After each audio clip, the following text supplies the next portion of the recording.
And since I think most of us are new to the advisory board, I'd ask that maybe we introduce ourselves. Becky?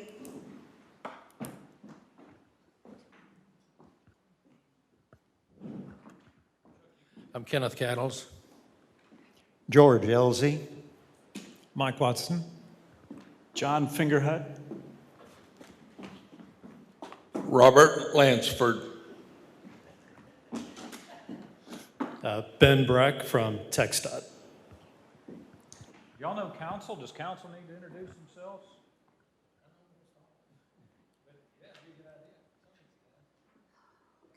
Thanks, Finley. You're awesome. Bob Goodart. Randy Clark. Herb Pierce. TJ Monroe? Chuck Williamson. Zach Morris.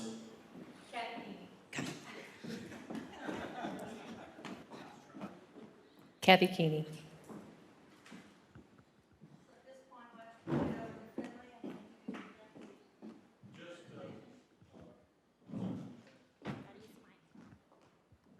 Just a couple of very brief comments.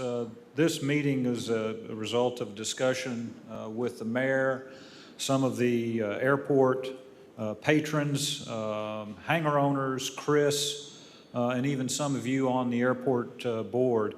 And I think my guess, and Ken, you can correct me if I'm wrong, but certainly since I've been here, but I don't think well before that has the airport board ever sat down with city council in this type of format. It has? Yeah. Anyway, it's good timing. We've got some things certainly on the plate to talk about. We also have the added bonus of having our TxDOT planner here who can kind of go through in a little more detail some of the exhibits that are included in the council packet. In the council packet, you have an email that has the balance on our non-primary entitlement fund, as well as some of the projects, and has been noted in his email, those are projects that are still not necessarily in stone, but based on what I'm hearing from the last board meeting or two, that maybe they're very appropriate. But I'll conclude my comments there just to kick it off. I think maybe we'll start, Mayor, with Chris, if he has any updates, and then Ben, any updates from TxDOT, and then we'll just, I would imagine just discussion between the board and council. I do not have any updates at this time. Jesse contacted BGIS again today for an update on the fuel pump. Still waiting on a circuit board and some wiring diagrams, so apologize for the delay again, but we're doing our best. Put you on the spot? Yeah. And they did receive the same things you sent me. But. Yeah, I'm Ben Breck. I work for the Texas DOT Aviation Department, and I work primarily in the Gulf Coast region, but I work up in Central Texas too. And it's really my first time in Lampasas. I've been to the airport a couple times, but not at a board meeting or anything like that. So I'm here to answer any questions. Primarily work with funding, project management type of thing. So just to let you know, funds are tight, so you need to program ahead of time. We just can't program a project like this year. So I'll be happy to answer any questions you have about the project process and how that works. Yes, ma'am.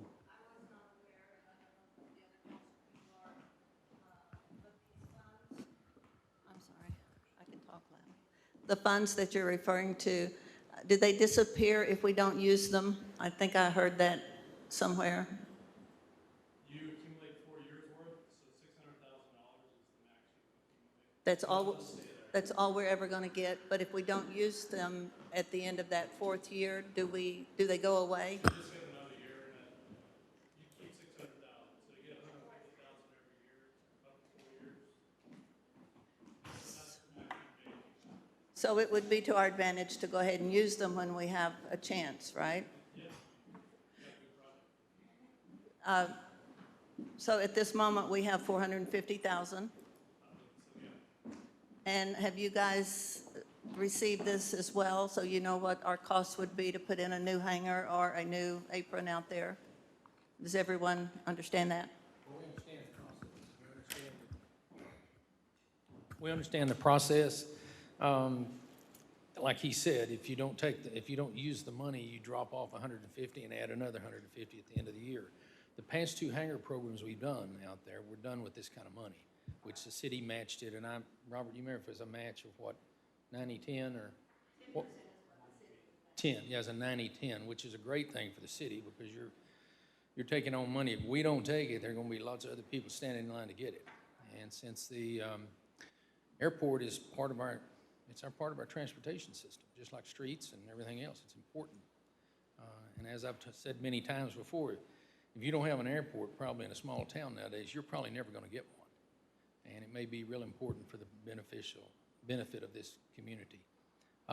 As far as, I don't have any numbers on what it would take to do the hangars. Robert's probably better at that, and maybe Chris. I do know the last set we did was around 600,000, I believe. So, do you have any more questions about that? I've been told we need more hangars out there. We do. Advocating that we should take advantage of this money. Yeah, I'll talk later. It's gonna run her to death. I know. Yeah, you know, right now, in Texas, you can rent, gosh, I don't know, 500 hangars just like that. In the state, maybe 1,000. There's a shortage, everybody wants one. General aviation is growing in the state of Texas, just like everything else is. So hangars are a premium. If you've got them, boy, you can sure get rid of them. And they're money makers, you know. Well, That's why every chance we can to get the money, spend it, do what we can to improve the airport we can. So I think we're at that point again, and maybe, like you said, it's next year. There's nothing scheduled for 2021, but there can be for 2022, which I understand.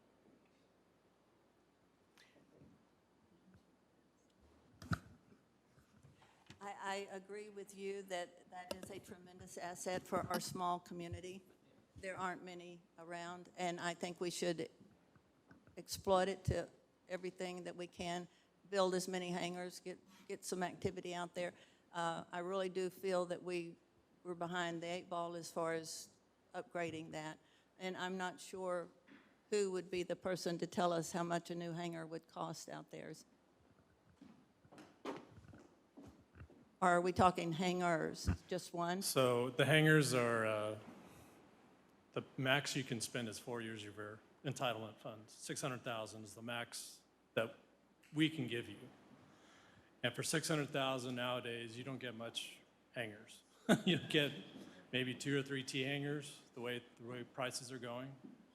And so it's really not very cost effective. I'm not saying you can't do it, but you're not going to get much for your money. So the max we can give you is 600,000. Anything over that would be on the city to pay for. So you're saying for $600,000, that's not much of a hangar? No, it's not. There's different hangars, a box hanger. You might get a decent box hanger, but 50 by 50 or something like that. But for the single engine aircraft, T hangars, I think the latest we've had in our projects was, I think, 3 T hangars for $800,000. It's crazy. Steel prices are off the charts. Construction projects are it's almost unaffordable. So is that a concrete floor, or is that just a dirt floor like the one I was in the other? No, if you use the MPE money, it'll be up to federal specs. It'll be nice, and that's why it's so expensive. Because if we get involved, you have all the government procurement, all that process involved, getting the right appropriate material and those type of things. If you do it on your own, then you can do it a lot cheaper. So I'm just telling you the way it is right now. For 600,000 is the most you can get for hangars, and you're not getting very much. Anyone else on council have any questions?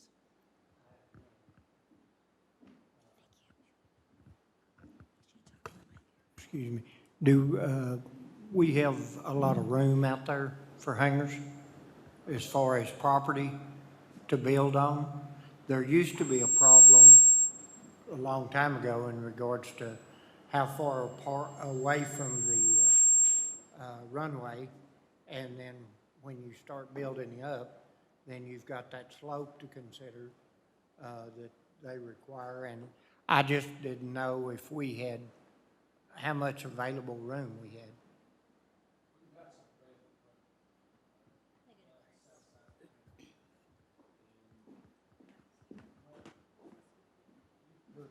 Sure. Yeah. Yes, we do have available space out there. I don't know which direction we'd have to go. Ideally, we would go south. I'm not sure what TxDOT restrictions are. They would have to be designed by them, but we do have some area to the west also. We would have to build some new taxiways and aprons, but there's 220 acres available out there, so we do have room.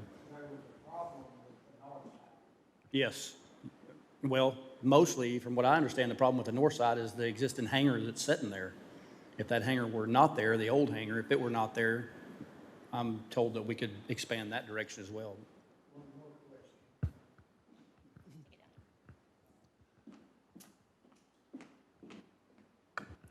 And in regards to all the hangars that are out there, are you 100% occupancy?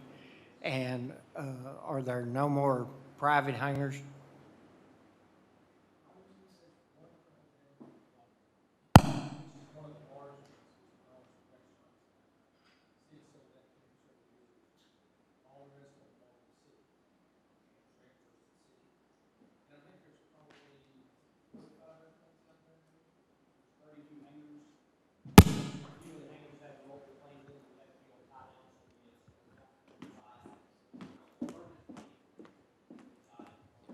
Five airplanes, somewhere around that neighborhood right now.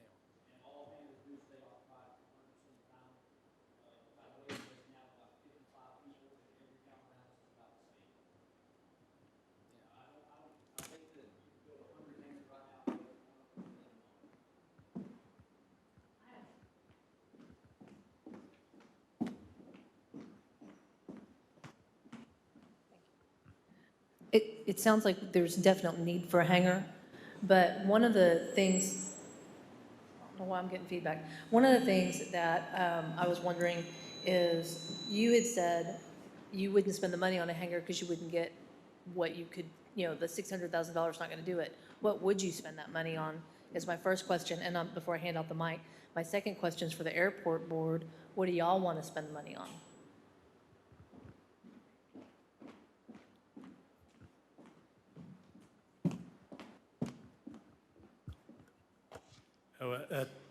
For projects, we always say from the center line out, from the runway center line is your priority. So the runway is your priority. And I drove out there, that's why I was a little late today. I drove out to the airport just to see how it looks, and it looks fantastic. I mean, it's great. So I'm not saying don't spend money on a hangar. I'm just saying you're not getting a lot for $600,000. This is your money. There's strings attached to it, but a hangar you can do. You've met all your airside needs.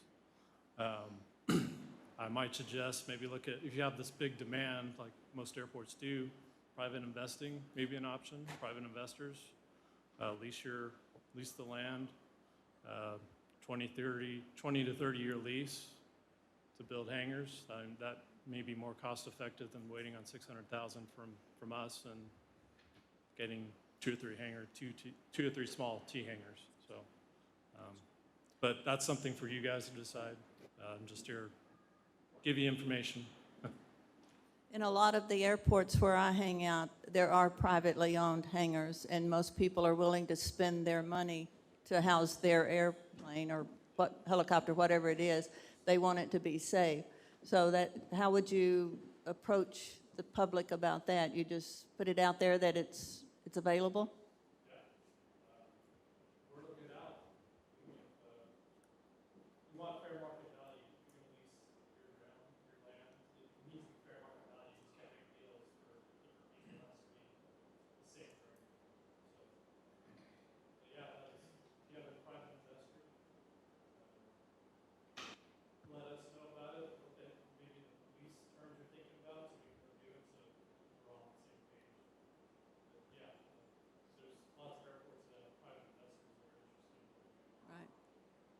Mr. Pierce? What, you said the hangar is going to cost about $800,000, is that right?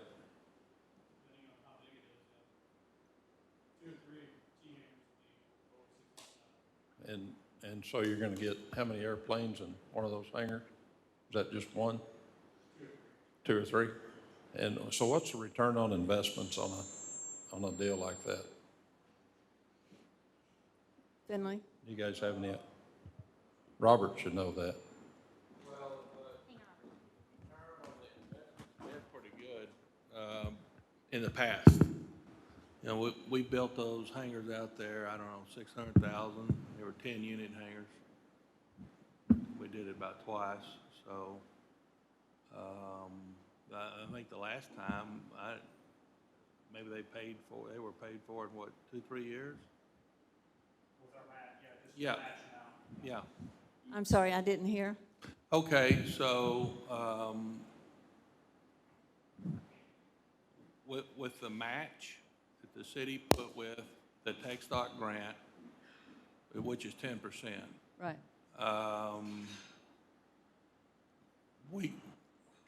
we were able to pay for those hangars, or our match of the grant in, say, 3 years. So the 60-some thousand was paid for in 3 or 4 years? No, we don't have to pay that back. That's a grant. But what we had to do is we had to match 10% of that. Right. So TechStop provided 90%, Lampasas 10%. So that made it pretty easy to pay back. And that was back, I don't know, yeah, about 10 years ago, I guess. That's a great deal. I mean, you get your investment back in 3 years, and it's all revenue. Well, true, and brand new T hangars would lease for about $300 a month. And it wouldn't just be the hangars, it would also be the revenue off fuel sales and things like that. 300 a month, is that what you said, Chris? Yes, approximately. 300 a month if you had 3 hangars, and then the fuel sales and the revenue that they would bring in as they come and go.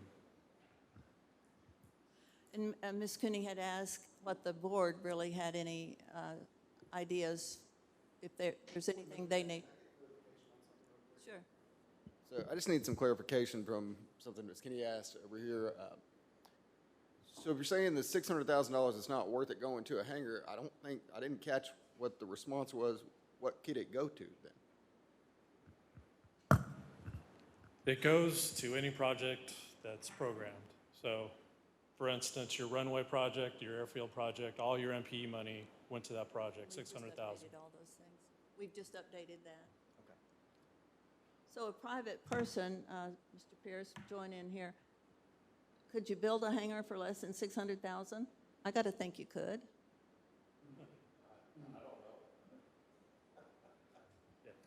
Probably not. Maybe not this year, but maybe next year you could. Ma'am, Yes. they've never failed to make money for the city. I sat on this council for 7 years back in the 80s, and there was no really nice hangars there. There was some junk out there. So we decided as the council to build hangars, and the city had to just build them ourselves. So we got a guy that builds barns to go out there and build those hangars on the north end. Right. There were 10 of them. And they paid for themselves in something like 3 or 4 years. And since then, and don't hold me to that, like I said, I served from 79 to 86 on this council. Those hangars have continually made money for the airport and for the city since that time, and I'm old. That's a long time, all right? So if I remember correctly, Robert probably alluded to that the next set of hangars were, that we've built recently was probably 10 years ago, and it's the first 10 of them. When there 10 in that first set, yeah, the new ones? Yeah, we built 10 on the first 10. set. And those, that was somewhere around 600,000, give or take, at the time, all right? And I think we had 450 is what we gave. I don't know, I guess they've raised it.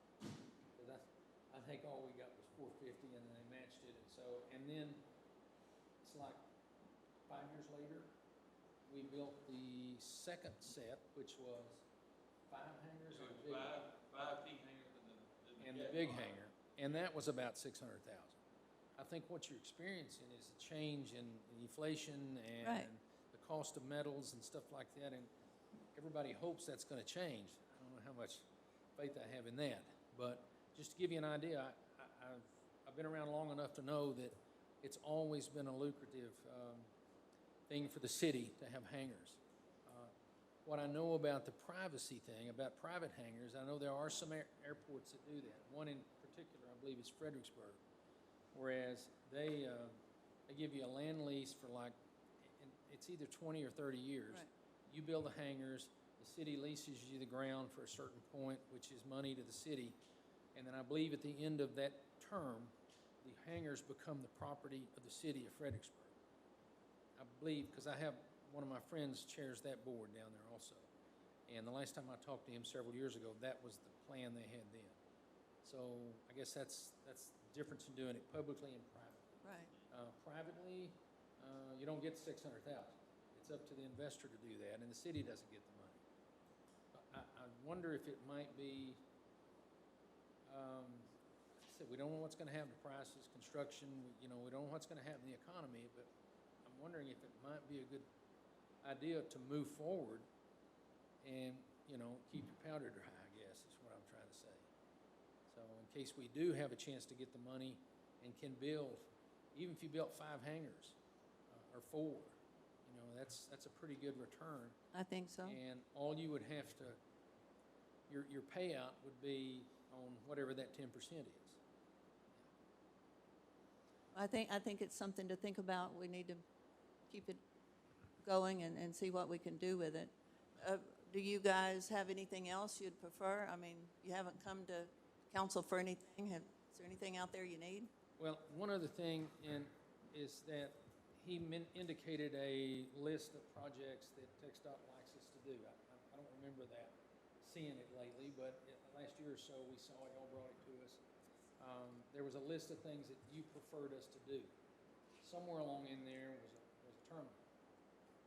And I don't know if it's on number 1 on the list or number 2 on the list or whatever. I don't know where it's at. There's been so much change since the advent of COVID in our lives and the things that have gone on in the country. I don't know what's on that. Do you know that list? Do you know the things that? The thing that's on here, the second thing is a hangar apron, and it costs more than the hangar itself. 11,000 square feet or something on the second page of this. I don't have that information. Yeah, what we have on our list is a draft, which means it's maybe could happen, but what we need from you guys is a letter of interest. If you know a project that you want to do, such as hangars, we need a letter of interest saying that you want to do this project, you think it'll cost this much. I can give you samples of that if you need it, but that's the first step to get on this. It's called the CIP, Capital Improvement Project. Okay. To get on that list, that's the first step, is to get an LOI. Concrete in front of the. And so are you suggesting that you need a terminal out there instead of more hangars, or a terminal and hangars? It'd be nice to have it all. Well, I've wondered why you don't have All I it. want is everything. It's the same problem with terminals. It's you don't get much for your money. I mean, we match up to 500,000, Yeah. Well, but I've wondered small always why you don't have an FBO out there. I don't make that decision. I mean, we're an advisory board. Well, it's been my understanding that you guys are against that. I'm not against it. And I didn't, against an FBO being there?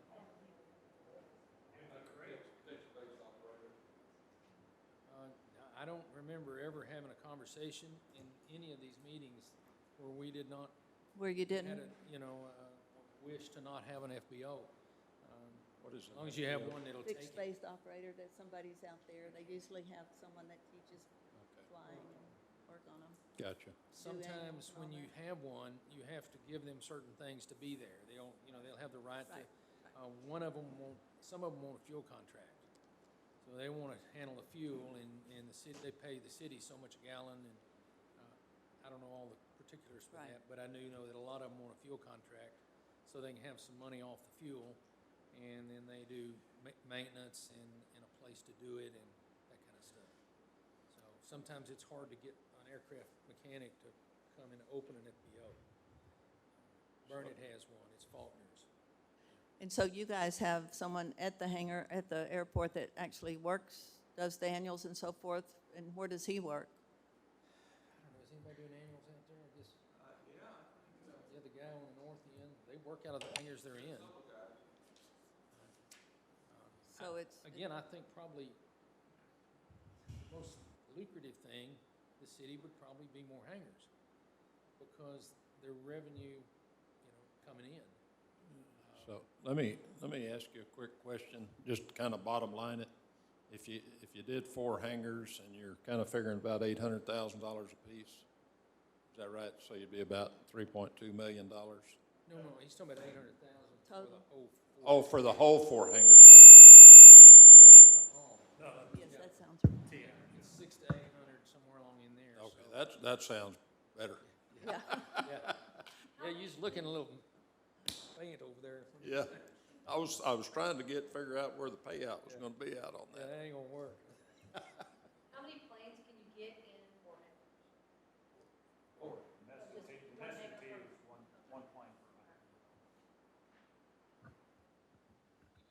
Merritt, and Robert, you might be able to answer this as well, but TxDOT used to allow some different forms of procurement that I think saved us a lot of money.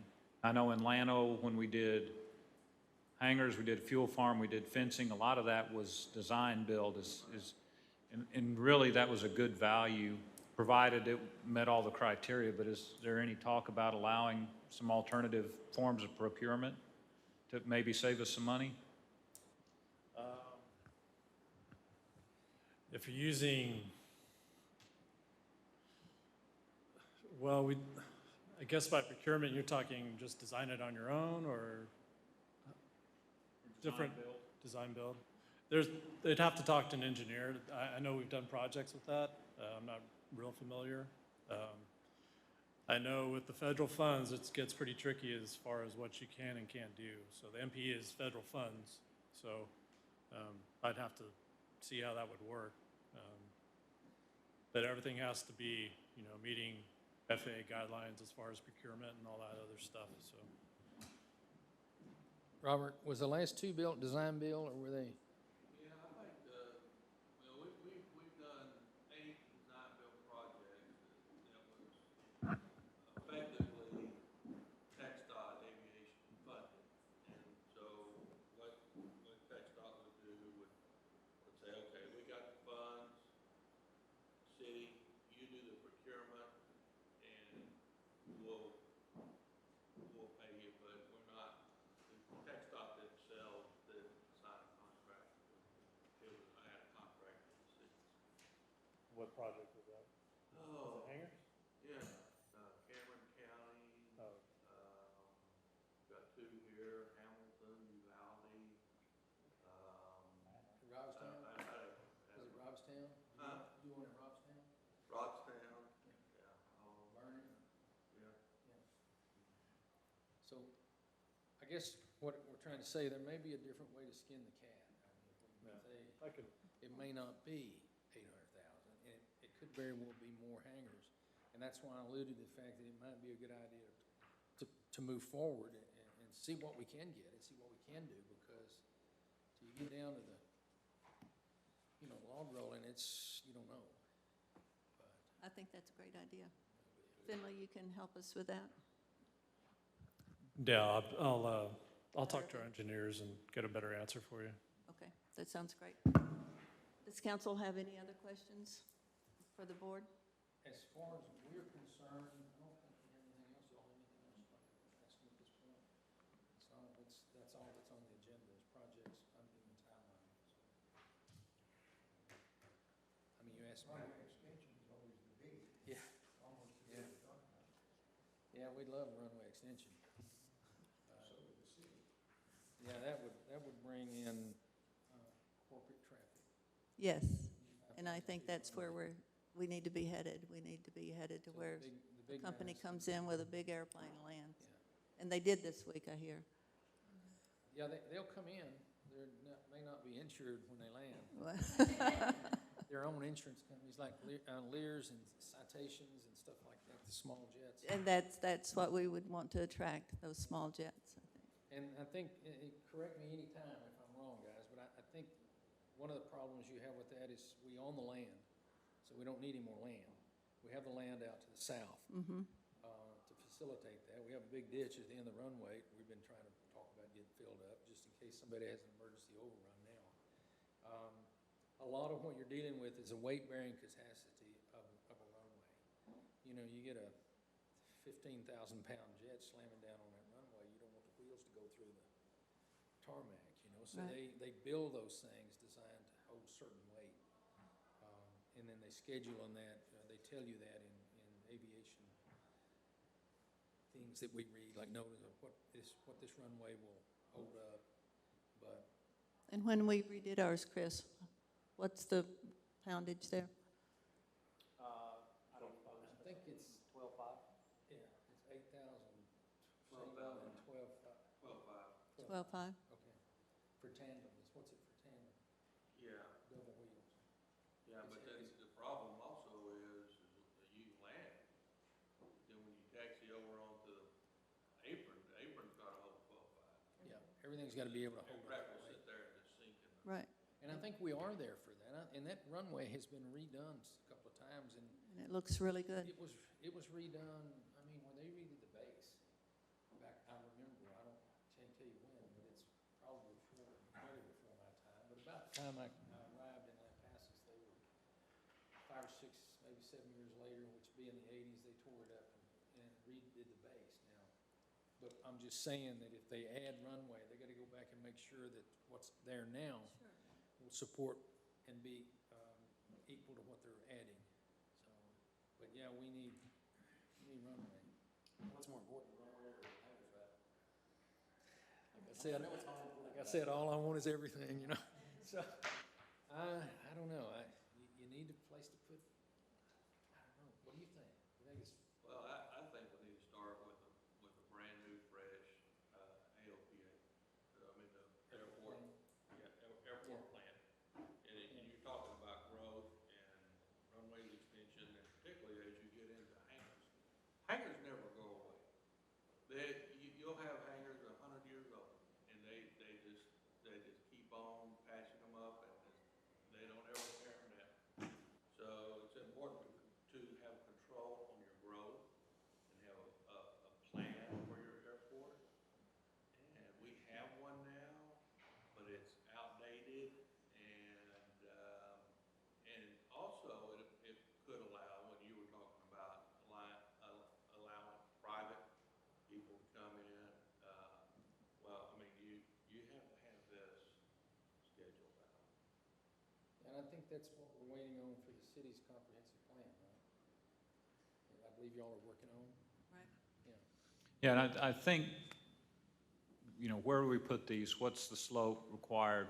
How high can we, you know, hopefully a lot of those questions can be answered through a terminal area plan, or I think that's what we did in Atlanta with half did that, or the other KSA did that, I think. But, you know, that may be a reasonable first starting point, and then we can get a footprint of where we can have those hangars, address whatever future needs you may see in terms of the airport, maybe space for a new fuel farm or whatever we might consider. Because if you extend the runway, you better be able to, you know, to have Jet A there too, so.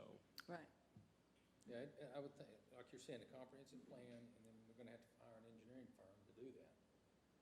Whatever engineering, we need an engineer, aviation engineer. Yeah, you need to hire a consultant.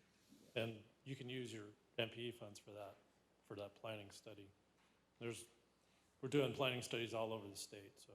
What kind of cost do you see in the plans? Well, you need to pay the consultant. If you want to get, you know, a good aviation consultant, you need at least, I would think for this airport, $150,000. And you don't pay for that? It's a 90-10. Any other questions, comments? Want to thank you guys for coming in to visit with us, give us some information about this. Thank you very much. We'll be willing to come anytime you need us. Great. If you have a question, or you can call any one of us. Thank you. Thank you. Thanks so much. We'll get a motion to adjourn, and then we will reconvene back into the regular workshop as soon as staff has a time to straighten out our tables. Could I get a motion? Second? All those in favor? Ready? We're going to reconvene into the regular workshop session at this point. First item is discussion and updates related to COVID-19 from Chief Smith.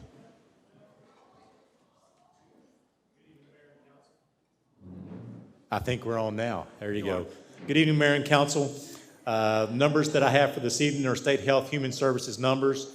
Going back to the very beginning of this, to the beginning of COVID-19, total cases that we've had in the state of Texas, 3,347,504. For Lampasas County, we've had 2,859. Right now, active cases in the state, 262,786. This number is down significantly from 2 weeks ago when we had 303,000. So all the trends that we have throughout the state, they are going down at this time. Right. You'll see that in active cases, fatalities, and hospitalizations. New cases today, 4,853. New fatalities, 38, all the way across the state. There's still some conflicting numbers between DSHS and Public Health Region 7. DSHS has us at 55 fatalities now. According to Region 7, we're only at 40. So that's a big swing. I'm not sure where that comes from. Not sure. Active cases for Lampasas County, we're actually down now to 259. 2 weeks ago, we were at 381. Hospitalizations, 9,719 across the state. Here again, 2 weeks ago, we were at 13,000.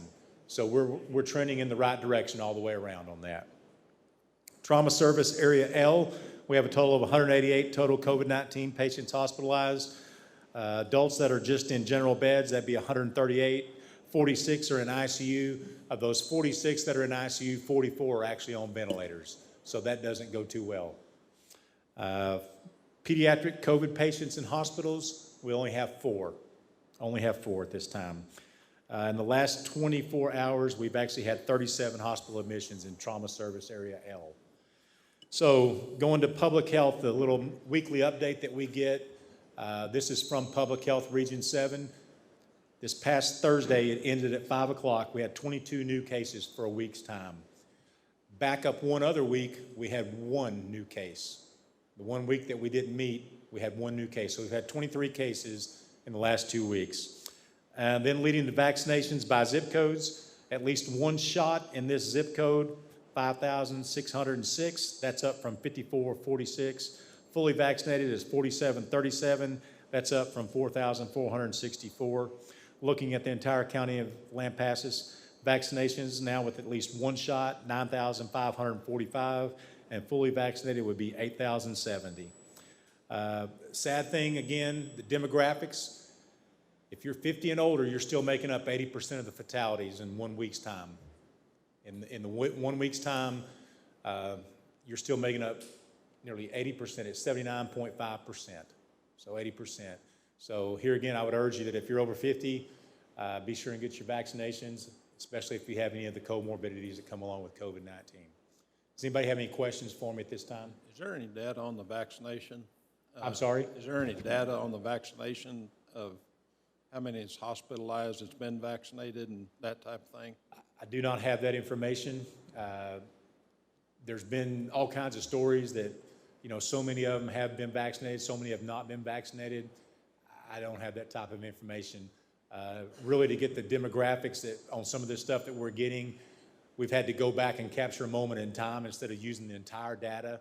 And that's where the recent ones, as far as still the fatalities that we're having being over the age of 50, we've been just doing that week by week on that from our own numbers versus the conglomerate of all the numbers that the state has given us. I asked that in one of the weekly or bi-weekly calls, and they said, yeah, we don't have a way to go back and do that now, so we've just started making notes and doing it from that. Chief, did you Do you have any numbers on the events you hosted for the vaccination? The one that we hosted at the station, it was actually done through the school district. They were supposed to be there from 9 o'clock until 4 o'clock, and they were done by Yeah. 1 o'clock because they'd already given. Yes, I believe the National Guard put that on, or Yeah. was given a shot. Yeah, the National Because- Guard in conjunction with Lampasas ISD is who kind of coordinated all that together. We just let them use our facility. I'd love to say that we did more, but we really didn't. Oh, that's fine. It was a good turnout, what Yes, I sir. saw there and at the school both. Yes, sir. Any other questions? Thank you, Chief. Next item is a discussion regarding the Night Skies Initiative. Mr. Watson? Thank you, Mayor and Council. You may remember I was here at the last meeting and I gave you all this handout. If you don't have it, I brought some extra copies today. And I appreciate your interest and thank you for inviting back for more discussion. I hope I'll be able to answer your questions. Just about me, I'm just an interested citizen. I live out in the country here and love our night sky and would like to preserve it. And I'm willing to invest effort in making that happen, like working with you in the county and others. And I found I'm not alone. I found a lot of people are interested and willing to help with this. And you all may already be all over this. And I'm sorry if I'm going to repeat some of the stuff that you already know. But I want to talk tonight about what is this night sky movement, what are the solutions that are available, and what can be done. So what are we talking about when we talk about night sky? Well, we're talking about really two things. One of them is light pollution, which is wasted light going up in the sky and dimming the stars so that we can't see them. And the second thing, which is related but not the same thing, is light trespass, which is where someone is shining an unwelcome light onto someone else's property or someone else's space. And the solutions for both are really simple. They're very easy, and it's basically about choosing what lights you put in when you're putting in new lights or changing the ones you have so they don't do that. And this is a great thing. You know, some pollution requires a huge effort, requires a cleanup, requires Superfund, requires a lot of effort. This is really easy and it's instant. A single light replaced helps the problem. So anything done helps. So what are the solutions? Really, it's about the light sources and the reflectors and the diffusers, the bright things that come out of a light fixture. To manage pollution, the key is to not have any of those components, the sources, the reflectors, and the diffusers, visible above the horizontal. If they're not visible above the horizontal, the light can't go up in the sky, and you don't add to pollution. For trespass, similar but more restrictive doesn't go on somebody else's property. And so you simply block the light so that it doesn't go on someone else's property. Second thing to do is only use the brightness that you need. Don't buy the biggest light that's out there, but buy a light that's needed for what you want. If you just want to light your porch, just light your porch. And then also use it only when needed, which means timers and electric eyes and so on, so you turn it off. And the final thing in the solutions is, and this is mostly for wildlife, but also for people, is to use warmer colors, not use the bright blue. We're seeing them now in LEDs, the old mercury vapor. Those are harmful to people in their sleep cycles, and they're also very harmful to wildlife. So when you're buying a light, buy it with a warm color. So those are kind of the technical solutions that are out there, but they all require action. So what action might the city take on this? Well, mostly it's inform and influence. The city does have the power to regulate as well, but I'm going to go through a list of things, and I'll steal my thunder. Only the very last one is about regulating things. So the first thing the city can do is decide and publish the city's position about this. What do you all think is right for Lampasas, and what's the will of the citizens on this? And the resolution that you're going to consider later on is great. It does this. In fact, it goes even further because it commits you to action to promote night sky, dark sky. The second thing you can do is walk the talk. So as leaders of the community, practice what you are putting in the resolution. And that means in the city facilities, and I understand from Mr. DeGraffenreid, this is already happening. The city is already, when a street light needs to be replaced, they're replacing it with a night sky friendly. And this is great. And it's not just the light itself, but the way that it's installed is important. So there's some training that's required in this and some know-how, and in some cases engineering to make it happen. But say what you want, but then also do it and set an example for people. Third thing is to actively promote. So it's one thing to say it, one thing to do it, but then go out and work with people, the Chamber of Commerce, civic organizations, the county, your own talking agenda as you talk with people, put it in the list of things that you talk with people about and seek their interest in. And also providing recognition for businesses and residences, working with local retailers to stock the solutions, the baffles and the night sky compliant lights so they're easily available to people here. Lampasas is a little unique among cities in that you have your own electric utility. And the electric utility can help as well, not only in what they do themselves, but in helping citizens to replace the lights they have. Parton Electric has a program to provide shielding for those big, bright barn lights and to replace lights for people. So certainly the city of Lampasas could do this. You could use the building permit contact point to get across to people building things, the city's position on night sky friendly lighting and suggestions about what they might do, and you can ask them, what are their intentions? You could proactively review residential and business lighting. The Hill Country Alliance has a program, a structure to be able to do this, particularly for businesses, and provide recognition for people that are night sky compliant. And if they're not, say, hey, here's some things that you could do and help people with the know-how.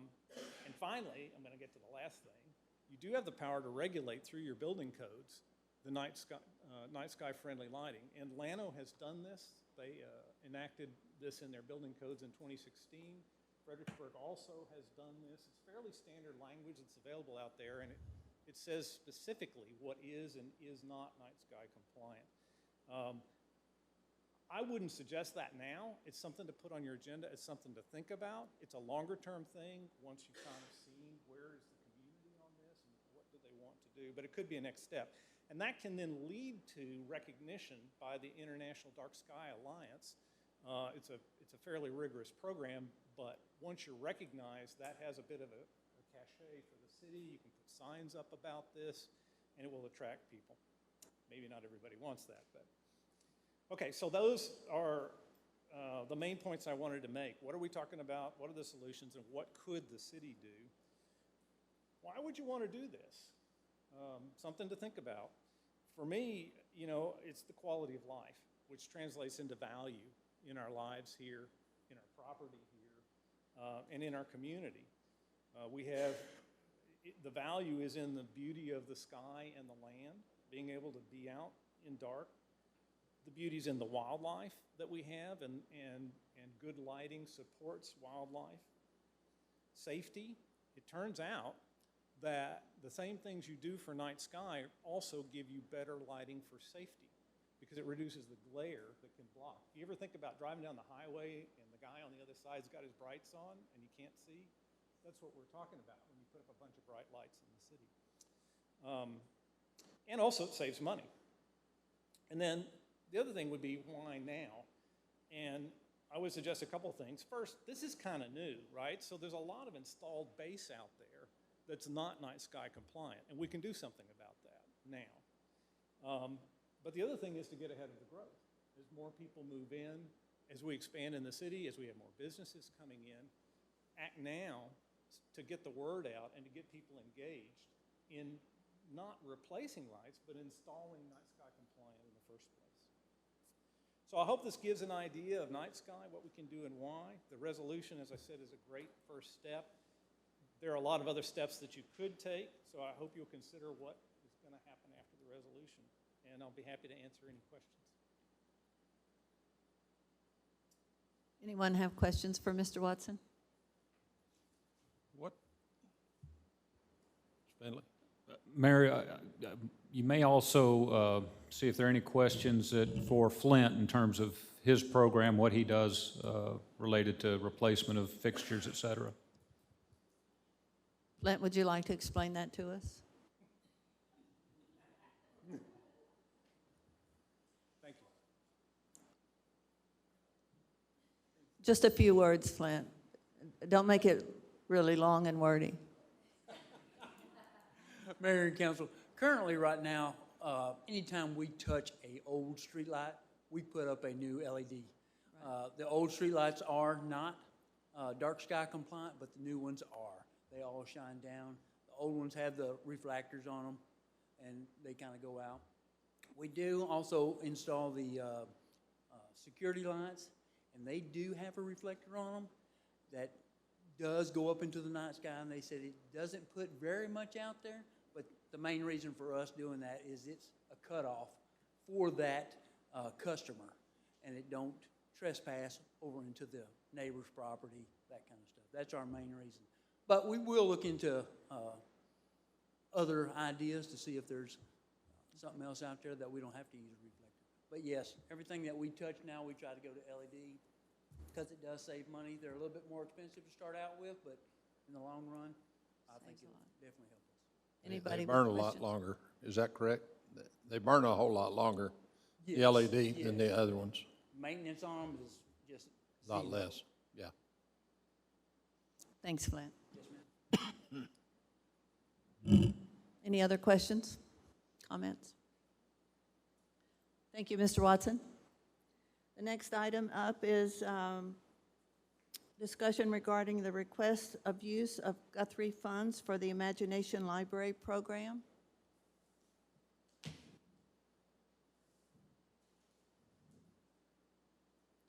Is this Ms. Lunsford?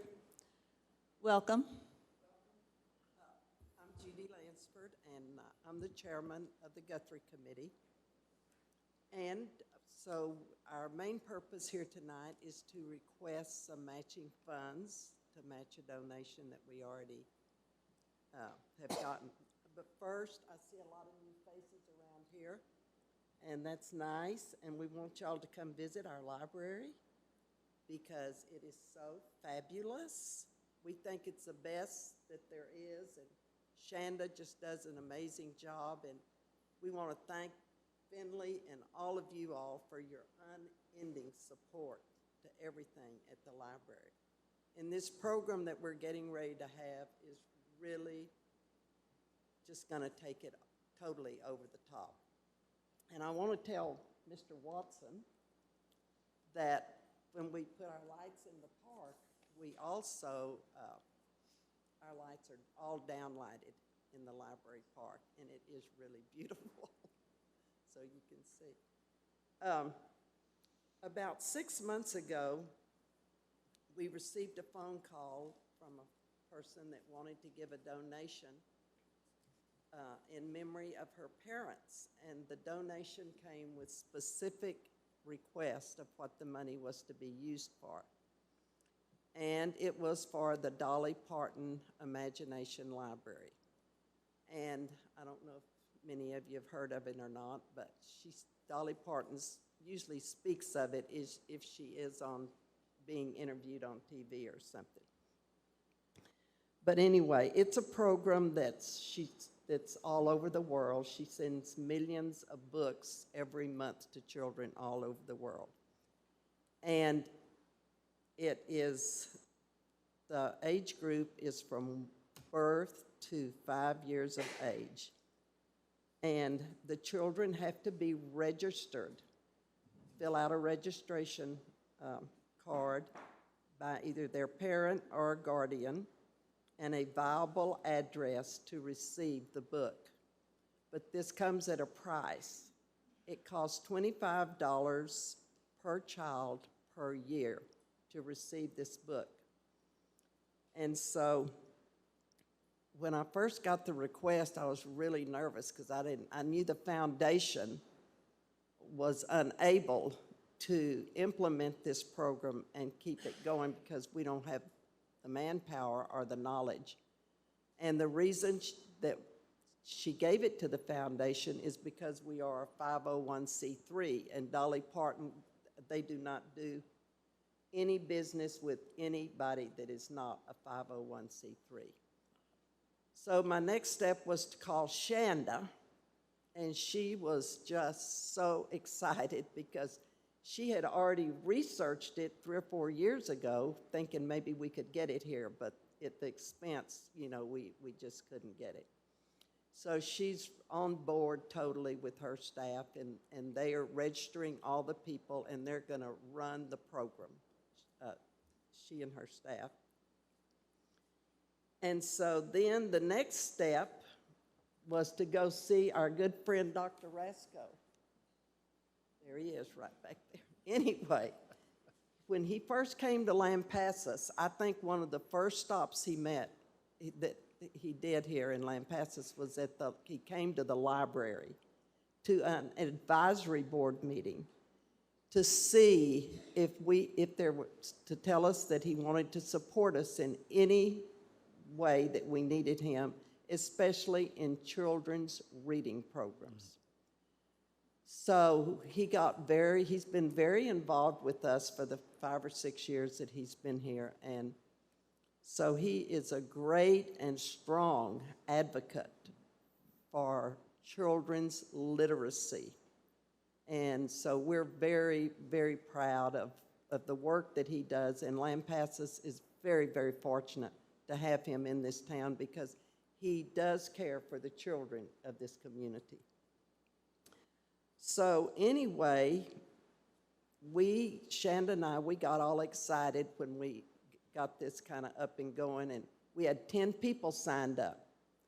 So I said, Shanda, we got to go see Dr. Rasco. She said, really? And I said, yeah.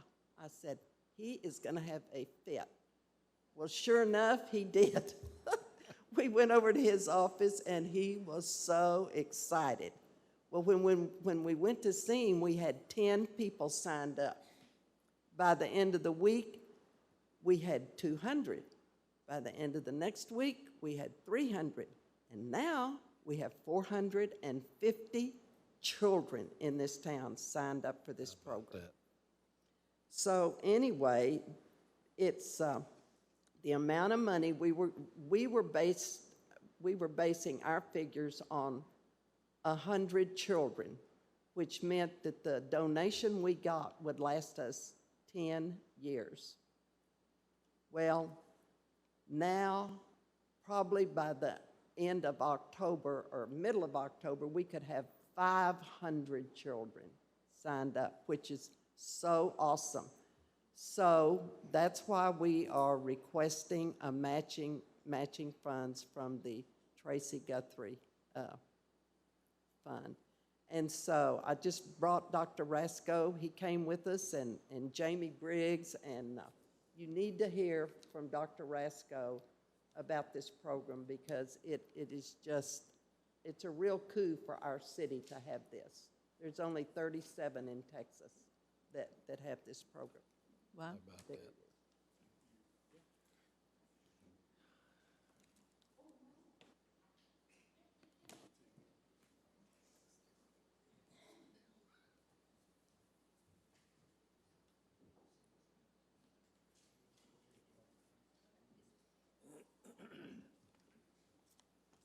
I want to thank you for the opportunity to be here, and I'll tell you, it's hard to follow Ms. Langsford for sure. Here's what I'll tell you. You know, for this reading thing, it's not something that I created on my own. It's something that is a passion for me. I'm an avid reader. One of the best books I've ever read is Rick Warren's Purpose-Driven Life. And for me, a purpose of my life is to see that kids are educated. And the foundation of a good community is that education is the priority and reading is the number one thing. You're going to find studies throughout the states of the United States of America that show the number of kids that can read by the time they're in 3rd grade is a determining factor in whether prisons are built and how many beds are in the prisons. And that's a sad statistic, but I'll tell you this, that one thing that's great about Lampasas is you have great people. It reminds me of a famous Greek philosopher or philosophy, and it was said that, I get kind of emotional at it, so just bear with me. Society is great when old men plant trees in shade they'll never sit in. And I firmly believe that a decision like this by a city council would be something that would set us for the future for our kids. There's no greater joy than to see kids learn and to see kids have the ability to read. What this program does, as Ms. Judy and Ms. Shanda came to me the other day, and I'm gonna tell you, in the 26 years I've been doing this job, the absolute best day was the day they came in with this program. Because we struggle in schools to be able to find ways to teach kids to learn to love to read. Not just read, but learn to love it. So what this program does, it gives every child that signs up for it a book at their home with their name on it that comes to them. It's like Santa Claus every month. And the fact that some of our kids, when they go to the third grade, when they enter school, they don't even know the alphabet. That these kids now will be able to receive a book that somebody hopefully will work with them on and teach them the basics of the alphabet and how to put words together. You think of the advantages that they have. We had a kid at Taylor Creek right now that can read a 3-syllable word. And I was thinking the other day with the principal, how far advanced that kid's gonna be. And then the thought of having more kids that have that capability is something, man, I could not tell you how proud of these two ladies that I am and the work that they have done. And it's an enlightening experience for me to be a part of it and to share it with you and the impact that it has, the potential of being in the town. For somebody that doesn't know the job in relationship to educating kids, it may look at it like it's just an expense, it's just going for books for kids. But I see the kids every day that this is gonna benefit. And I'm gonna tell you, I'm gonna swear by it, that this will help our kids. So if there is money available, and I'd encourage you guys not to just approve it, but actually take part in it. Feel free to donate. There's a donation part. You can easily, on the brochure itself. You can sign up by simply doing the QR code, or you can actually donate by the QR code as well. We've already had about 300, 400 people, I guess, $300, $400 in donations from what Ms. Shanda said. And hopefully in the future we'll have several more. So I'm open to any questions that you have, and thank y'all for y'all's time. I want to just say how much I appreciate you for doing this. And I've got 2 granddaughters that get these books every month, and just kind of looking at it from the outside, it's just a wonderful thing when they see those books come in, and what that means to us. And I can't think of a greater investment into our community than our children, and I'm always thinking about returns on investment. And that's an investment that's going to pay out over and over and over with what we pour into our young kids. And learning to read's a primary thing. And thank you for your service, Well, Doc. man, I would definitely give credit to the library and the library board. It's 100% theirs. They just asked me to push it, and I said, ladies, I'll push it as far as I can until they tell me to stop, because it is that important for kids. So I'm proud of them for sure. Any other questions? Thank you, Dr. Thank Resco. you.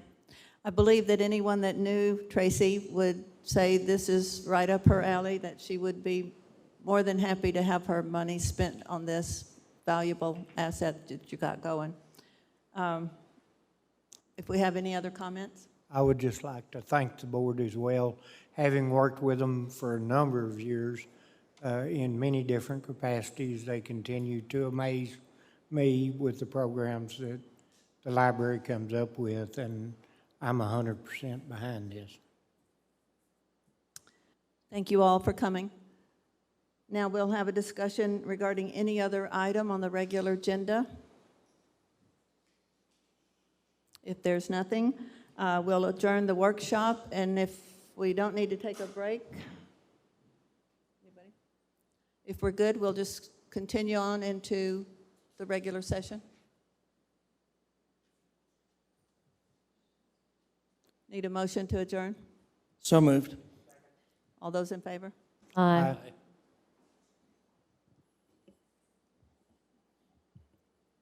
I'll just take a moment to Give everybody a chance to leave.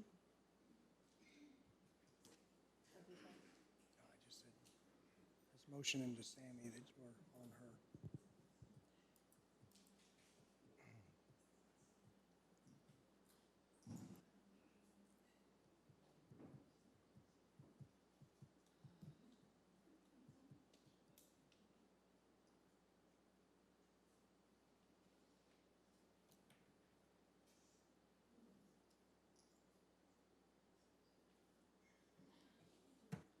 Okay, we'll call to order the regular session. Chief Bailey.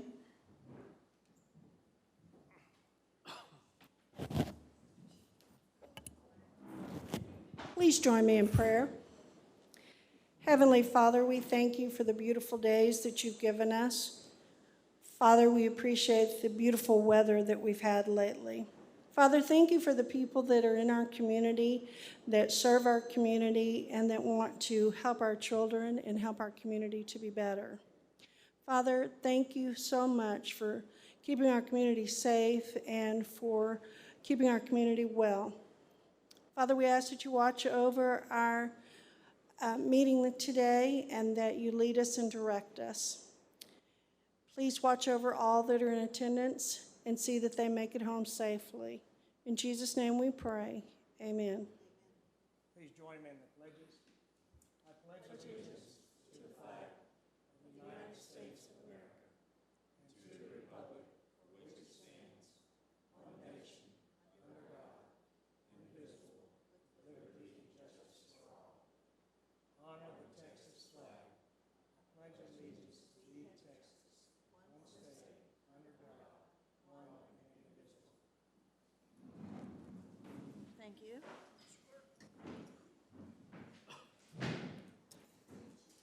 We do have some presentations and proclamations. This is Fire Prevention Week. Whereas the City of Lampasas and the Lampasas Fire Department are committed to ensuring the safety and security of all Lampasas citizens, and whereas home fires are a serious public safety concern, with more than 380,000 residential fires reported annually, killing more than 2,500 people in the United States, and whereas working smoke alarms cut the risk of dying in a home fire in half, whereas the City of Lampasas is dedicated to reducing the occurrence of home fires and home fire injuries through prevention and interactive presentations to elementary school students throughout the Lampasas Independent School District, and whereas the Lampasas Fire Department urges all citizens to be aware of the dangers of home fires and encourages all citizens to take protective and preventative measures in their homes, including the use of working smoke and carbon monoxide detectors and the planning and practice of a home escape plan.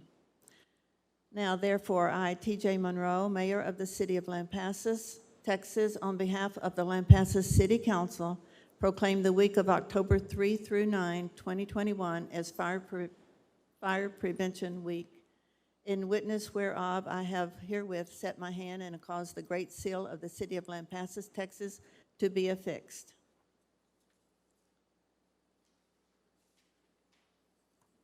We have some service recognition. You want to just call them up one at a time? We've got Thomas Kelly with the Electric Department for 5 years.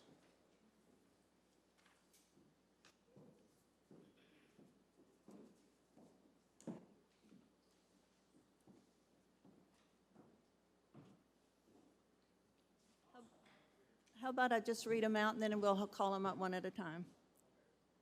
Thomas Kelly, Electric Department, 5 years. Garrett Bradley, Police Department, 5 years. Vicki Tower, Park Secretary, HR Coordinator, 5 years. And Tanya Baines, Library, 5 years.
we get? We are going to have Stephen.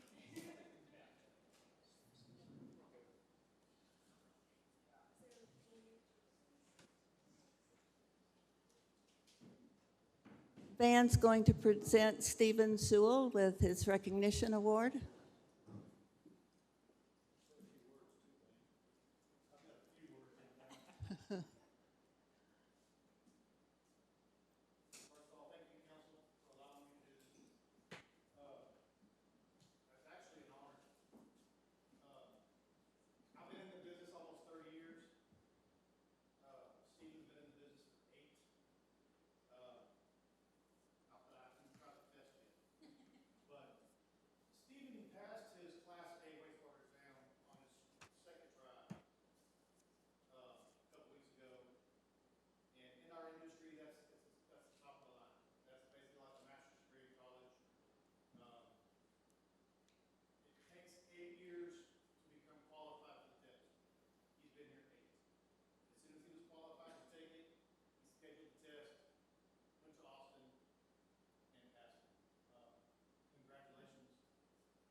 Lucky to have all these talented people. Next item is public hearings for citizen comments. 1.1, citizen comments. Any citizen who desires to address the city council on a matter not included on the agenda may do so at this time. The city council may not deliberate on items presented under this agenda item. Do we have anyone? No. 1.2, citizen comments. Any citizen who desires to address the city council on a matter that is included on the agenda may do so at this time. No one? 2.0, 2.1, discussion and possible action concerning approval of the minutes of the regular meeting held on September 13, 2021. I didn't see any corrections. Recommend approval. Have a motion? Need a Second. Second from Kathy. Thank you. All those in favor? Aye. Any opposed? Unanimous. The consent agenda has 4 items. 3.1, discussion and possible action concerning the second reading of an ordinance regarding the approval of the public safety quarantine leave policy as mandated by House Bill number 2073. 3.2, discussion and possible action concerning the second reading of an ordinance regarding the approval of the mental health leave for peace officer policy as legislated by the state of Texas, Senate Bill 1359. 3.3, discussion and possible action regarding the second reading of an ordinance amending Chapter 78, Traffic and Vehicles, Section 78.219, no parking zones to include in Section 78.219A, no parking on both sides of South Highway 183 from south of US East 190, also known as Central Texas Expressway, and EE Omnis Drive to the southernmost corporate city limits. And 3.4, Discussion and possible action regarding the second reading of an ordinance amending electric rates. Does anyone wish to pull any of those? I'd entertain a motion. Recommend approval. Second. All those in favor? Aye. Thank you. We have a board report, looks like Economic Development Monthly Report. Ms. Walsh? Good evening, Council and Mayor. We had loaded this on last week, but it's not on there for some reason, so she's gonna. Thank you for allowing me to present. These will be highlights from the last 12 months.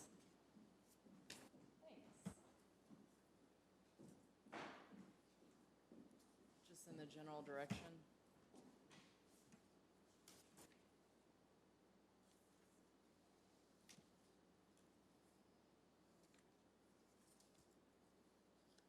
And I had originally done a video. I realized the longer I worked on this, the longer the video became, so I just changed this into a PowerPoint, so I'm sorry you're not going to hear lovely music. You'll have to hear my voice, so I apologize for that. Okay. The EDC mission, to enhance economic opportunities and quality of life for our citizens through strategic business retention and attraction. We also developed a vision statement, which is to be recognized as a thriving community with diverse economic opportunities while maintaining our excellent quality of life. What is community and economic development? This involves business retention and expansion, business recruitment and redevelopment, as well as quality of life initiatives. How is the EDC funded? I just wanted to give a little history on this so we all understand kind of where our funding comes from. Funded by the monies collected through the 4B sales tax. November of 1998 was actually when Lampasas voters approved a 1/4% sales and use tax for economic development purposes. The tax is designed to bring higher paying primary jobs and industries into communities and has a very specific rules and guidelines for its usage and applications, and were governed by the Texas Attorney General. This outlines basically what the state receives, the city, the county, and then lastly, the EDC. So when I do this at career day at school, I like to use the iPad example because somehow that just resonates with all the children. So say you buy an iPad here in Lampasas for $574. You can see the breakdown there of what the EDC actually collects to use for economic development purposes, which is $1.43. So we have to be very wise with our spending. Sales tax. This kind of looks at our last 12 months of sales tax. We have continued to trend upwards with a dip in April, which actually is would be for February. So Yvonne and I had discussed this was when we had the winter storm. So I believe we had a slight dip in sales tax due to the winter storm we experienced in February. But overall, we've exceeded what we've budgeted for this past fiscal year. We are above what we actually budgeted for sales tax revenue. And that is just, that's just what the EDC collects, is what I had listed there. So this leads me into my next slide, the business park development. I know we've talked about this recently. We signed the loan with Bancorp South in the amount of $1.5 million to begin developing phase 1. And I apologize, I don't have an updated.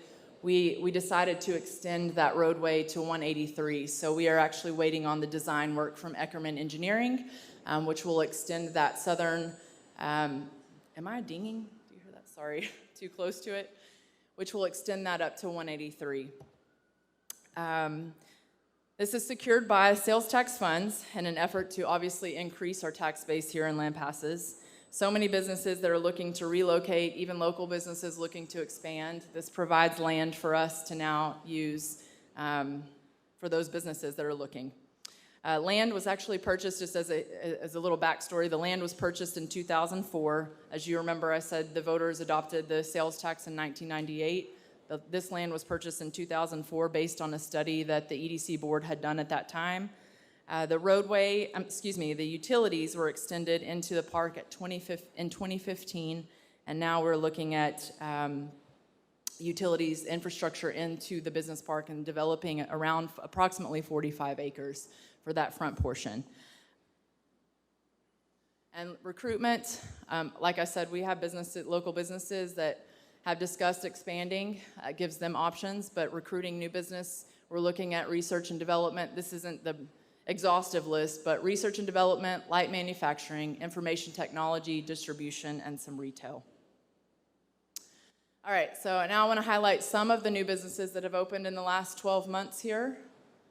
NextLink Internet, Alamo Coffee, Lampasas Beer Market, Golden Chick and Pizza Works, and they actually, in this shopping center, have 2 other locations we're looking to fill as well, 2 other vacant sites at the same shopping center. The Dog House, Railroad Infrastructure and Terminal Development, the Cherry on Top, this place with an orange W that everybody likes burgers from. You would have thought so many people were excited about Whataburger. Wild Heart Salon and Boutique, Built for the Trades, Heritage Funeral Home, Felicious, MLAW Engineers, Texas Glitter and Glam, Baby J's. Job Fair.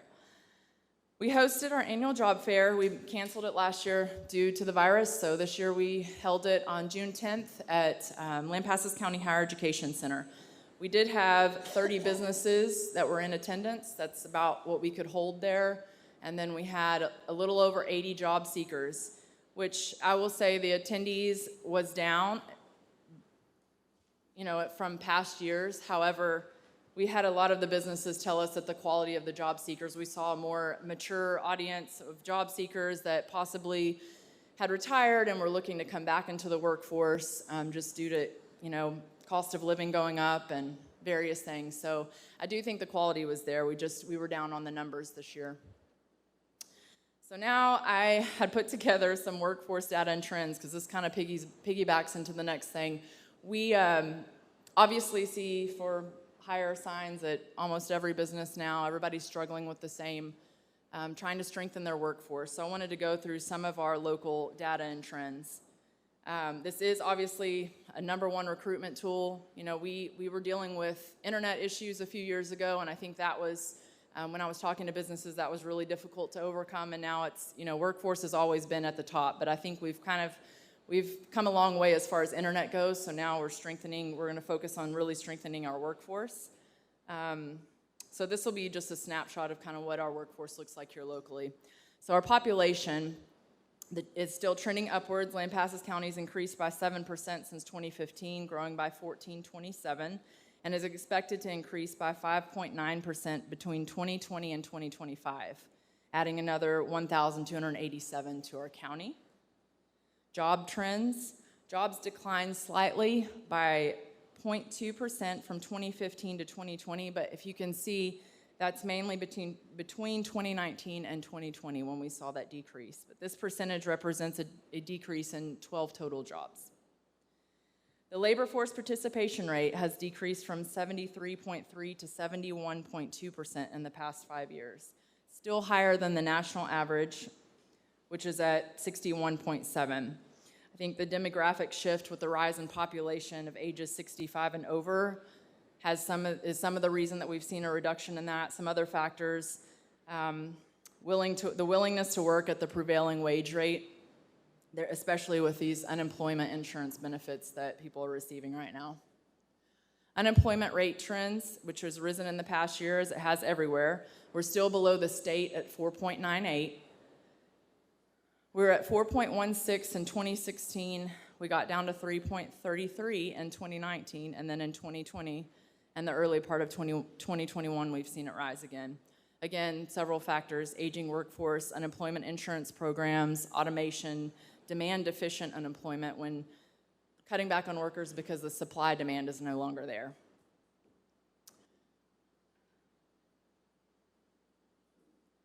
So again, population characteristics. Concern in our community is an aging workforce. We are a certified retirement community. We have a lot of employees that are either looking to retire soon. We are above the national average for those retiring in our community. We're also well above the national average for veterans in our workforce, which should not be a surprise to anyone. We do fall below the national average when it comes to employing millennials. So that might be something we look at strengthening as we see a lot of our community retiring. Business characteristics. So 1,748 companies employ Lampasas citizens. The top 10 are listed, and the top 10 of the 353 companies in the past 12 months that have posted job postings. Top companies that are employing Lampasas citizens: the Army, which is not surprising, Lampasas County, the City of Lampasas, Killeen and Coppers Cove, school districts, Walmart, Oil States, CTC, and HEB. And the ones with the most job postings locally are Walmart, Advent Health, HEB, Ajinomoto Windsor, Ajinomoto North American Foods, Pizza Hut, and Oil States.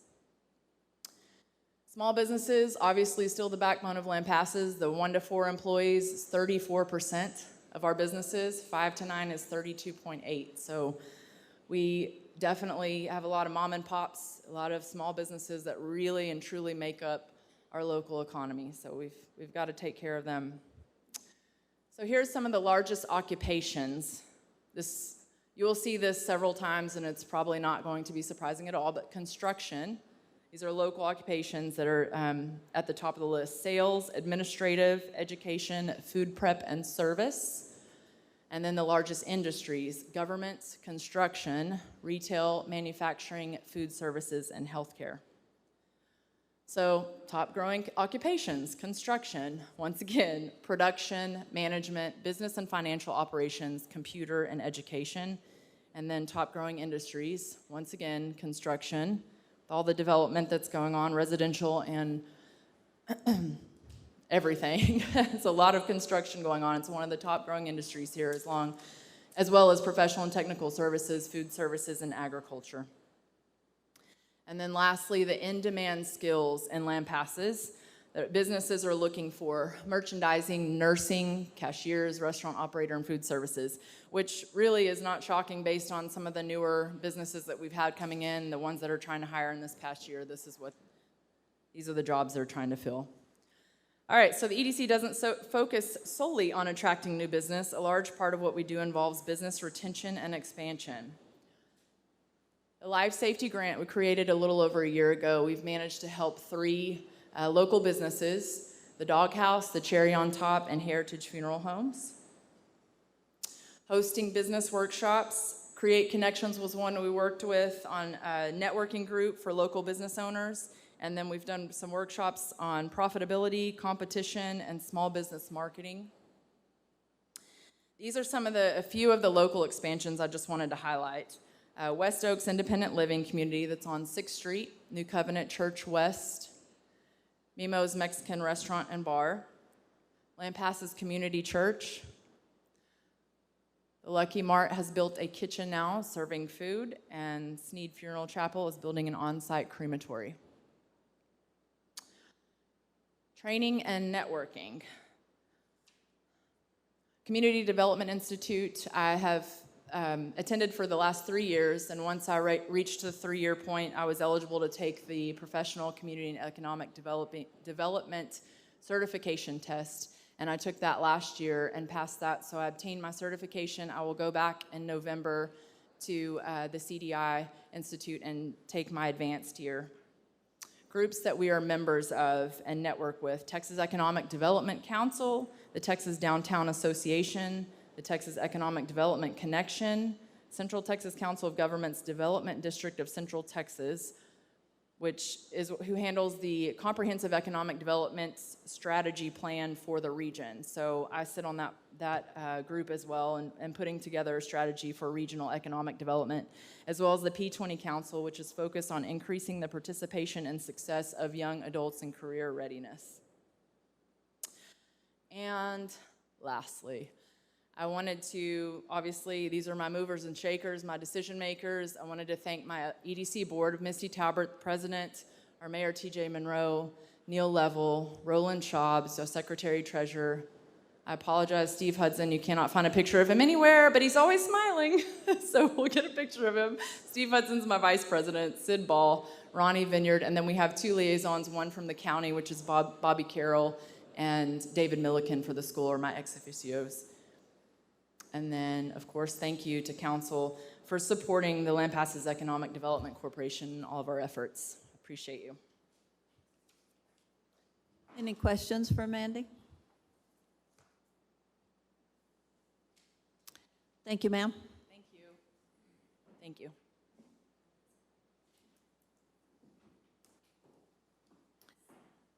Next item is routine matters. 5.1, City Manager's Operational Report.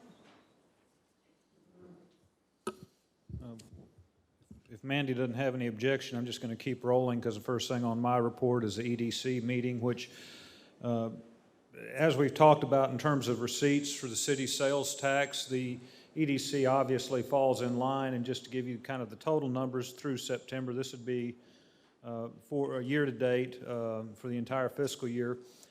We have received a little over $422,000, which is $112 more than better than our annual plan. So it just falls into lines. A couple of other items that was discussed at the last meeting include we did spend some time and talk about the director's performance with the board.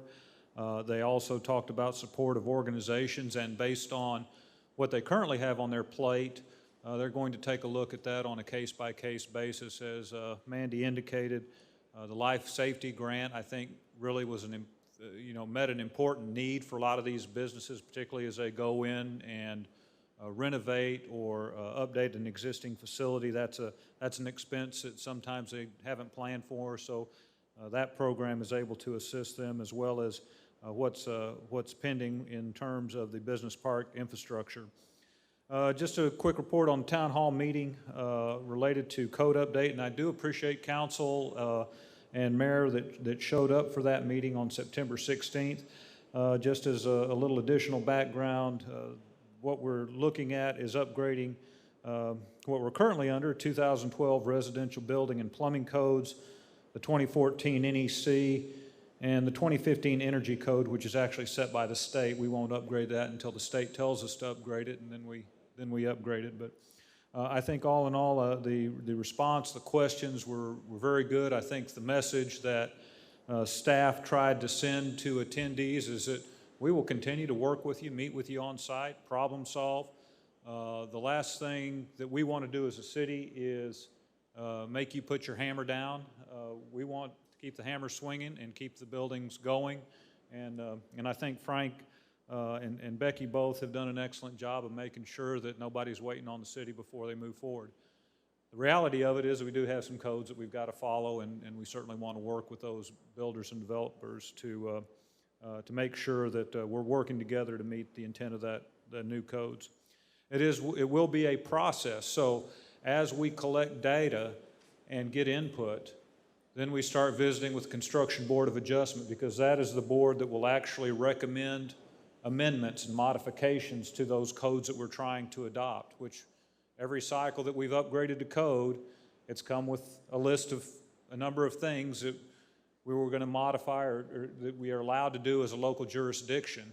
So there will be input, there will be some modification that ultimately will come to council for consideration. So I think we're hopeful for some sort of resolution to that particular project by Q1 of next year. 281 South, just as a follow-up, I actually walked around over there one day after our meeting where we went through the proposed entrance to the Hancock Park area. And unfortunately, we've lost a large tree out there that got struck by lightning a year or so ago and eventually collapsed. But on the silver lining is that it's kind of created maybe a route that will keep us from taking 5 trees out to maybe 1 or 2. I did call TxDOT. They happened to be in town just coincidentally the day that I called them, and we met over there and walked that park, and we're hopeful that we can come up with a pathway through that will probably minimize the number of trees that we're talking about having to remove. Just also to follow up, the access is part of the TxDOT contract, as well as if they have to relocate. There are a couple of concrete picnic tables and platforms. So if we have to relocate any of those, that'll be in TxDOT's contract as well.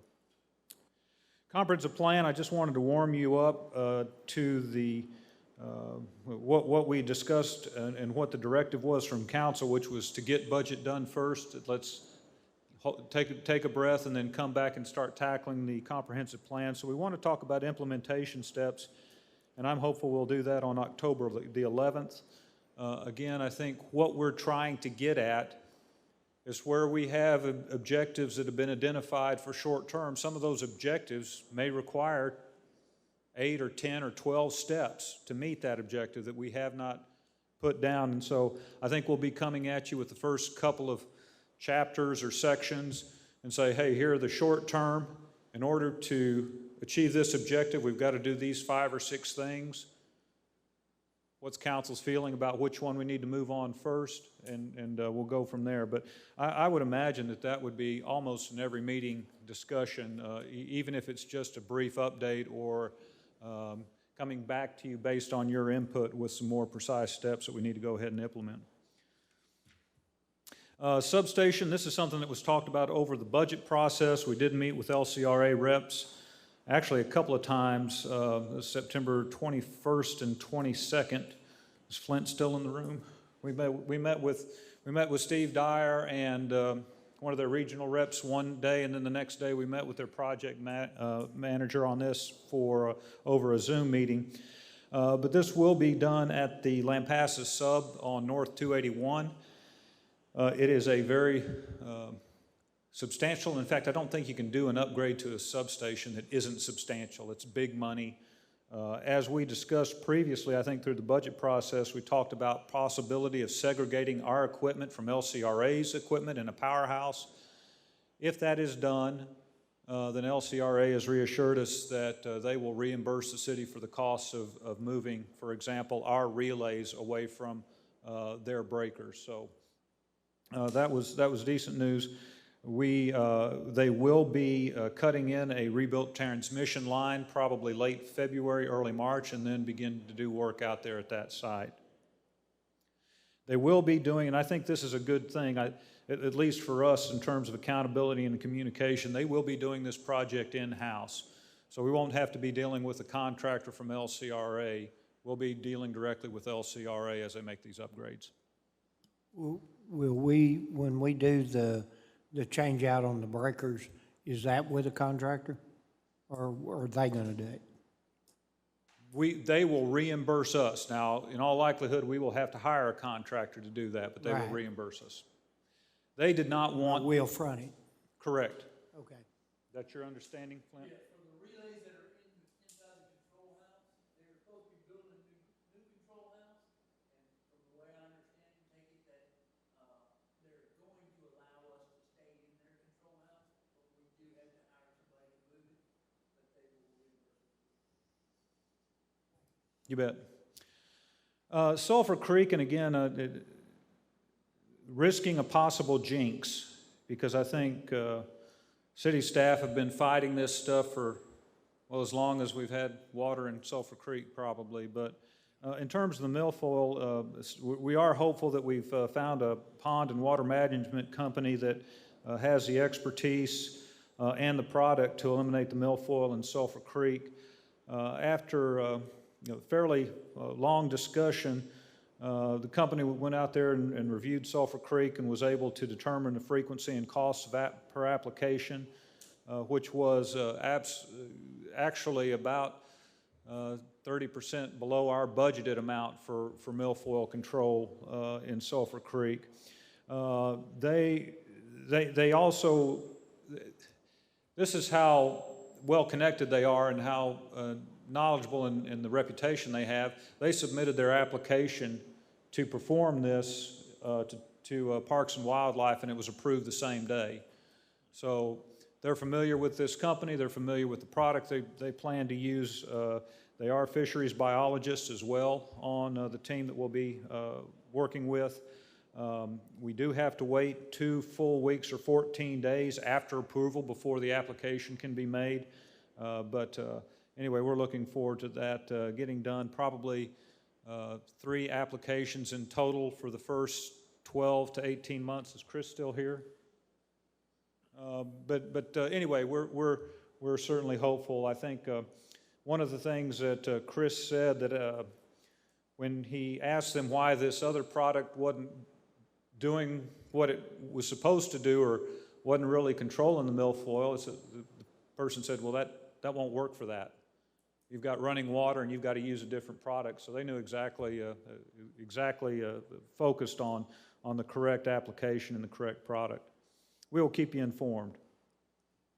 Vaccines, just to let you know, and again, not trying to say we should or shouldn't, but we are keeping an eye on the implementation or not of mandated vaccinations and or testing. We think this is going to be contrary to the governor's current order, but nonetheless, we do want to keep an eye on it. And regardless of whatever level of compliance there may be, we don't want to be caught behind the 8 ball not knowing what's going on. So I do have to give credit to Vicki, who's kept a close eye on this. There are an awful lot of questions that remain related to costs, the time off, the record keeping.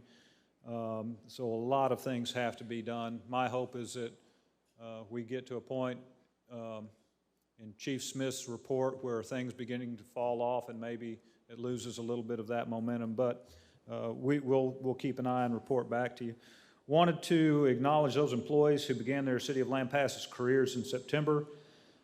Fidel Marua, 16 years. Raymond Roberts, 24 years. Christy Acevedo, 4 years.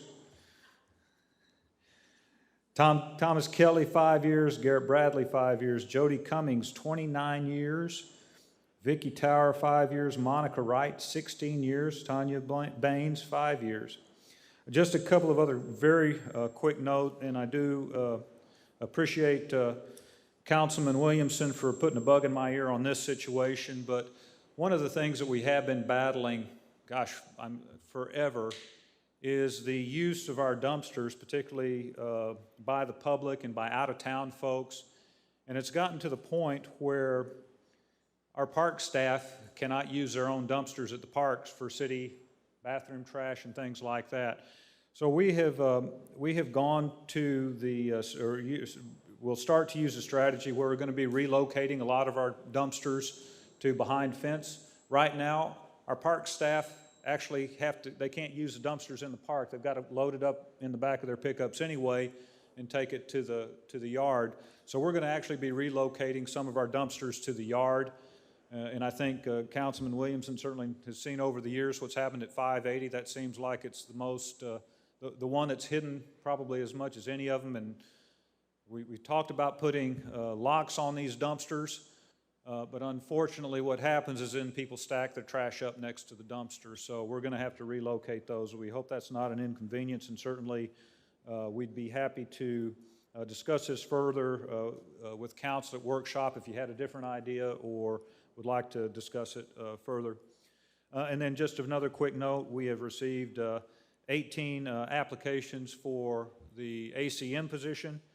I think I'm going to be ready to start taking a look at whittling those down and trying to identify those folks we want to talk to here in the next couple of weeks, probably maybe even before that if possible. But be happy to answer any questions. Thank you. Thank you, Finley. Next item is mayor comments, and there are none. There is no unfinished business, so we'll go to new business. Discussion and possible action regarding the approval of a resolution supporting the Night Skies Initiative. Good evening, Mayor and Council. Mr. Watson has spoke to us at the last meeting during citizen comments, and then tonight he presented more information to us during workshop. At this time, we wanted to recommend the City of Lampasas support the Night Skies Initiative by resolution. City staff supports the efforts of the Hill Country Alliance and the surrounding communities that work to preserve the night skies and would like to be a part of these efforts. I'm going to quickly go through the resolution with y'all. Whereas the City of Lampasas residents recognize the Texas Hill Country for its rich cultural heritage, breathtaking scenic beauty, and ethics for land stewardship.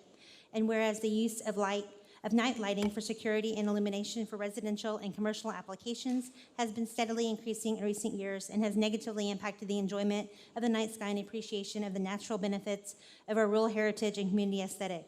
And whereas due to the increased night lighting and the poor design and practices of many light fixtures, creating the accompanying light trespass from night lighting fixtures, disturbing the natural environment and the quality of life in the people in this community by, among other things, reducing night sky visibility. And now therefore, by the action of City Council of the City of Lampasas, be it resolved that the City of Lampasas will encourage outdoor lighting fixtures and practices following up-to-date suggestive guidelines and use available technologies for efficient, cost-effective, non-intrusive lighting, and will work with partners to educate and encourage landowners, business and resident communities, and public entities to join in this commitment to reduce energy consumption, save money, and reduce light trespass. This evening, we would like to, for council to recommend a motion to approve this resolution as it was presented. I recommend a motion to approve. I'll second. Are there any questions or comments? We've got a motion and a second. All those in favor? Aye. Any opposed? Thank you very much. Thank you, Becky.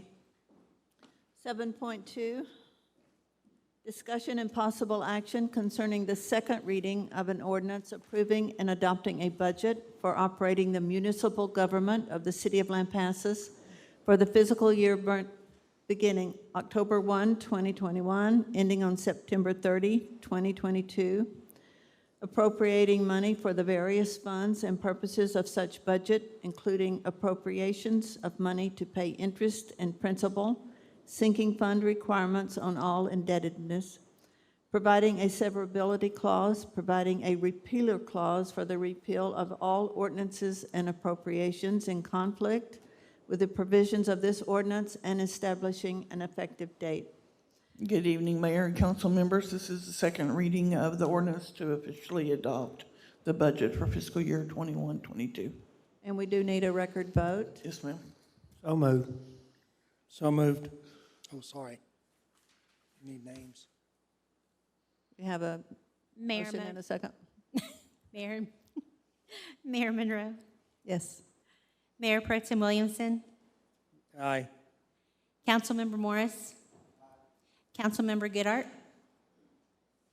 Aye. Councilmember Caney. Yes. Councilmember Clark. Aye. Councilmember Pierce. Aye. Good. 7.3, discussion and possible action concerning the second reading of an ordinance setting the tax rate and levying a tax upon all properties subject to taxation within the City of Lampasas, Texas, for the 2021 tax year for the use and support of the municipal government of the City of Lampasas for the fiscal year beginning October 1, 2021, and ending September 30, 2022, apportioning said levy among the various funds and items for which revenue must be raised, including providing a sinking fund for the retirement of the bonded debt of the City of Lampasas, and establishing an effective date. Again, Mayor and council, this is the second reading to adopt the tax rate for fiscal year 21-22. The motion needs to be read exactly as it's written. Yes. I move that property tax rate be decreased by the adoption of a tax rate of 0.3370, which is effectively a 4.76% increase in the tax rate. Second. All those in favor? Aye. Aye. And then we do need a record vote. Councilmember Goodart. Aye. Councilmember Caney. Aye. Mayor Monroe. Aye. Mayor Pro Tem Williamson. Aye. Councilmember Clark. Aye. Councilmember Morris. Councilmember Pierce. Good. 7.4, discussion and possible action regarding ratifying the property tax revenue increase reflected in the fiscal year 2021-2022 budget. Mayor and council members, this is to ratify the tax rate, and it is also a recorded vote. Motion. Do you need a motion? So moved. Second? Second. Councilmember Clark. Aye. Councilmember Pierce. Aye. Mayor Pro Tem Williamson. Aye. Mayor Monroe. Aye. Councilmember Goodart. Aye. Councilmember Caney. Aye. Councilmember Morris. Thank you, Mayor and Council. Thanks, Yvonne. 7.5, discussion and possible action regarding the use of Guthrie funds for Dolly Parton's Imagination Library. Make a motion to approve the use of $28,000 of Guthrie funds for Dolly Parton's Imagination Library. Second. All those in favor? Aye. Any opposed? Thank you. Next item is 7.6, discussion and possible action regarding requests from the Lampasas County Chamber of Commerce for hotel occupancy tax funds in the amount of $1,286 for advertising expenses related to the Hunters Tourism Promotion from dove season through bow and rifle season, September 21 through January 22, and event expenses for the Hunters Welcome event on November 5th, 2021. Council, we did not talk about this in a workshop session this time, so I'm just coming to you at general session. Thank you for having me. I just wanted to note that every year, the amount of people that come to Lampasas County to hunt, whether it be their families or just hunters out in general, increases significantly. So that really does bring a lot of tourism to our town. I have also worked on different marketing pieces to actually include within this hunting advertisement time frame to include other holiday events, which has allowed us the ability to do some extended marketing to make Lampasas County a destination for tourism for the entire holiday season. So I'm hoping that with the expansion of that advertising that we will get a lot more tourism throughout the season of September through January, but for other things as well as hunting. I recommend approval of HOP funds in the amount of $1,286 towards promotion. I'm sorry, I couldn't hear that. He's making the motion. You've recommended to approve. Said I move to approve HOP funds in the amount of $1,286 towards hunter tourism promotion. Thanks. Second. A second from Kathy. Any questions? I would like to know how many hunters you feel come through the HEB parking lot that day. So last year it was incredible, and we're expecting, it was about 400. So, and those are a lot of locals supporting the cause and our fundraising, but a lot of people coming through, traveling through to different places, different hunting leases. So we're expecting, greater numbers as well this year. So. Have a motion and a second. All those in favor? Aye. Aye. Any opposed? Unanimous. Thanks, Melissa. Thanks.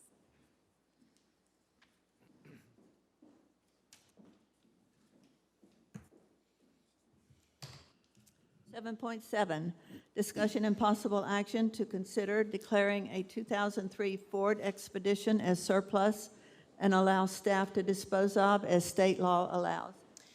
Good evening, Mayor and Council. Yes, we have a 2003 Ford Expedition that was basically given to us from another department for us to use in an administrative capacity.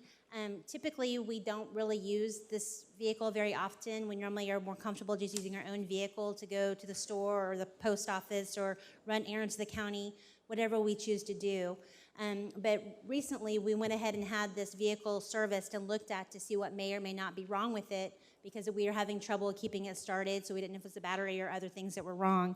So right now, it's only got 76,000 miles on it. The vehicle, the maintenance and the upkeep and everything that needs to be done on it and things that are wrong with it is detailed for you to show you on that page. It'd be a little like $3,000 to repair. And then the items that need to be repaired is a door ajar sensor switch, an overdrive transmission switch, ABS brake module, power steering pump, and idle air control valve. Again, at this time, administration department does not need this vehicle. We do not want to put forth the $3,000 that it would take to fix it or repair it. We recommend that we go ahead and declare it as being surplus, and then we can dispose of it. Typically, we go through gov deals when we do this type of event. And then at this time, we also do not need a replacement vehicle. If for some chance another department chooses to get rid of an older vehicle and it's something that we can use administratively, then we'll look at that time. But right now, we don't have a need to replace this vehicle either.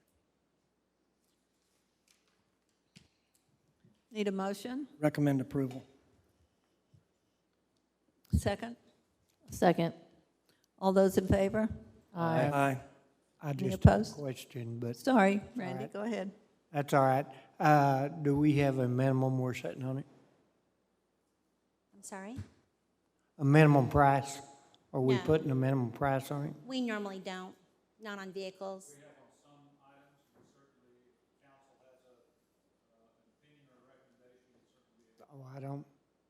Oh, I haven't seen the condition of it, but I would recommend you kind of put some kind of base price to it. Motion and a second. All those in favor? Aye. Any opposed? Thank you. Thanks, Becky. We will be adjourning into executive session relating to the authority of public power utility governing bodies to deliberate regarding competitive matters on utilities. Could I get a motion to adjourn? So moved. Second? All those in favor? Aye. Aye. Thank you. Mayor, without objection, we'll have Yvonne Moreno join us.